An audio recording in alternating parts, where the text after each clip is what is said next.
hey guys, ayan, para sa transfer of ownership, pag-uusapan natin kung ano yung process, requirements at kung magkano yung gagastusin dahil pag ikaw ay magpapatransfer of ownership.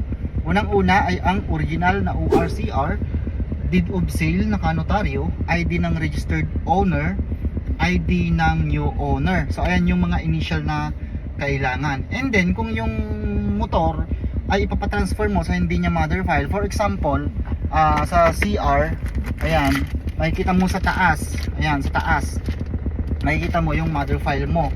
For example, ang mother file mo ay LTO ISAB, and then magpapatransfer ka sa LTO Mandaluyong, LTO San Juan City, ayan, LTO ibang lugar, ibang probinsya, kailangan mo ng confirmation request, idadagdag mo yun sa requirements.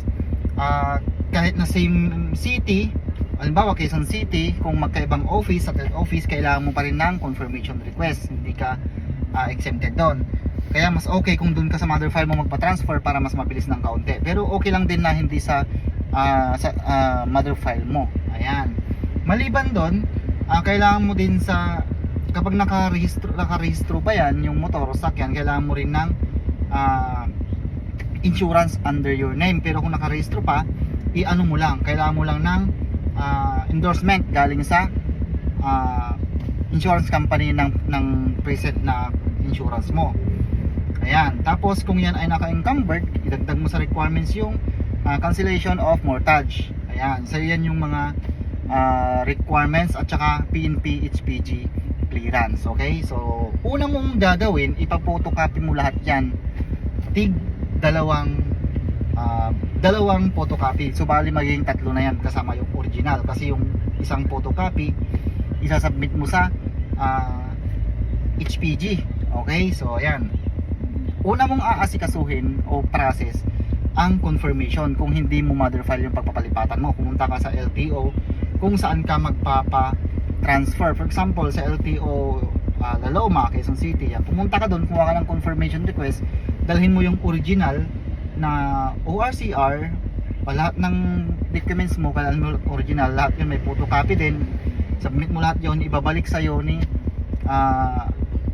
LTO yung mga original, then may iwan yung photocopy. Ayan, so bibigyan ka lang ng form na katunayan na na-receive nila yung kanila na receiving form, tapos babalikan mo yun after 3 days.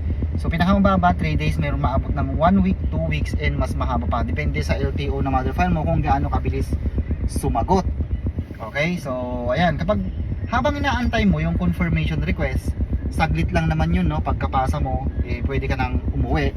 So saglit lang yun kasi walang pila sa confirmation. Siguro mga 10 or 20 minutes, matagal na yun.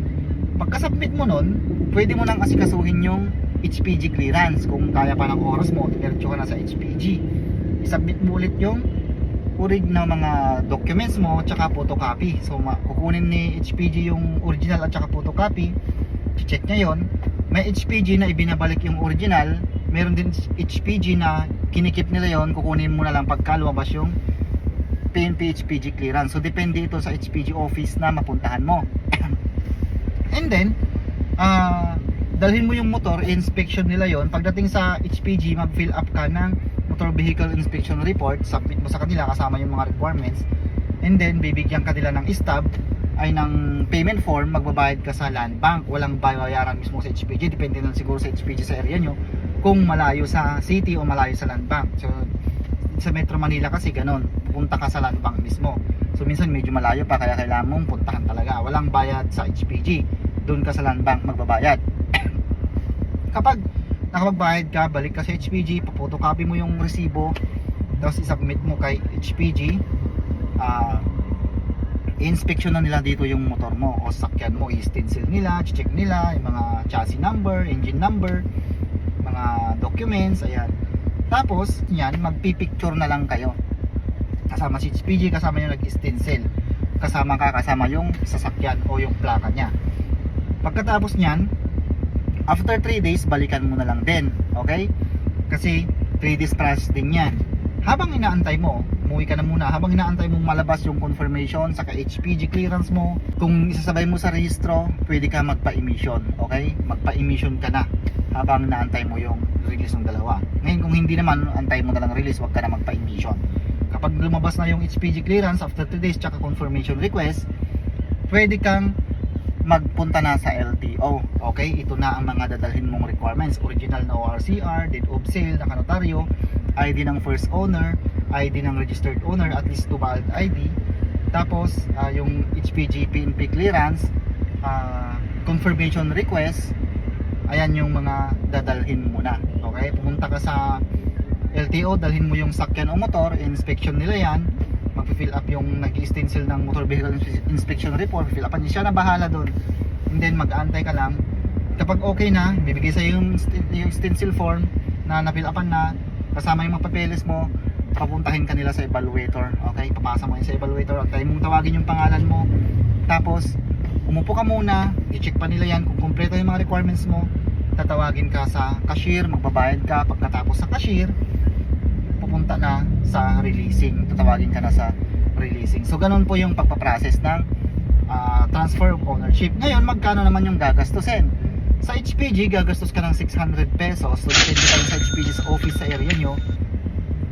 Dito kasi sa Metro Manila, 600. Tapos sa LTO, 60 pesos lang. So yan lang yung babayaran mo basta nakarehistro pa yung motor mo o sasakyan mo. Sa motor lang to ha.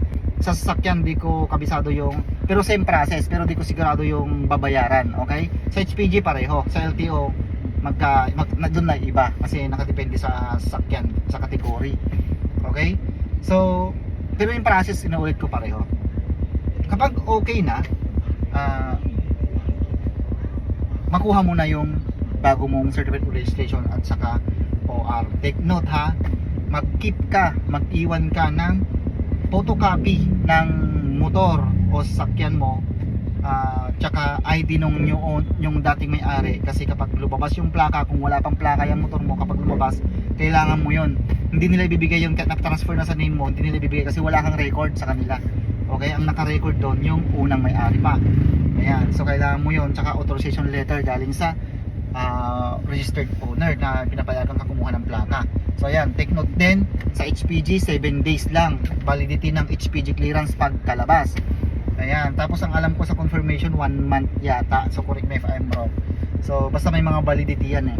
So ayun, yung pagpapa-transfer of ownership pala, kung isa lang yung ID niya, pwede mo pa rin ma-transfer sa name mo, at least valid pa, okay, hindi pa expired. Ngayon, kung expired yung ID niya, kailangan mong magpagawa na affidavit of warranty. Saan ka magpapagawa? Sa notary public. Ito yung mga nagno-notaryo. Sila na bahala sa form nun, sila na bahala yung format nun.